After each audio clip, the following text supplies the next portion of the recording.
खरं म्हणजे गडचिरोलीपासून जवळजवळ 200 किलोमीटर दूर अशा सगळ्या सुदूर भागाचा विकास व्हावा या दृष्टीनं हे आपण केंद्र या ठिकाणी सुरू केलेलं आहे आणि मोठ्या प्रमाणात रस्त्याचं काम करत आज या ठिकाणी आपण हे काम करू शकलो। सगळ्यात महत्वाचं आहे की माओवाद्यांनी जे स्मारक तयार केलं होतं, जे स्मारक भारतीय संविधानाचा विरोध करण्याकरता तयार करण्यात आलेलं स्मारक होतं, आज ते स्मारक उद्ध्वस्त झालं आहे आणि त्याऐवजी आता ही भूमी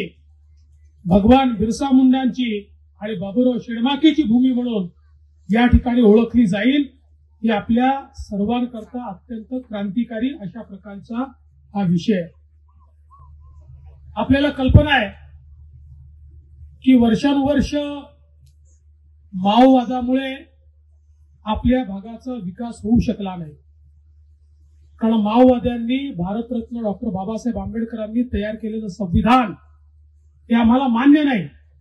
आम्ही त्या संविधानाने चालणार नाही अशा प्रकारचा या ठिकाणी विचार मांडला आणि त्यातून लोकांना विकासापासून वंचित ठेवलं। पण आपल्या सर्वांचं मी अभिनंदन करतो, विशेषतः ज्या 12 गावांनी ग्रामसभेचा ठराव घेऊन सांगितलं आम्हाला संविधान पाहिजे, आम्हाला विकास पाहिजे, आम्हाला हिंसा नको, आम्हाला या ठिकाणी आमच्या मुलांकरता एक चांगलं जीवन पाहिजे आणि म्हणून माओवादाला नकारत त्या ठिकाणी त्यांच्याकरता राशन पाणी बंद केलं आणि एलईडी जे त्या ठिकाणी त्यांनी लावले होते तेही पोलीस ठाण्यामध्ये जमा केले। हे जे धैर्य आपण दाखवलंय, ही जी दृढता आपण त्याबद्दल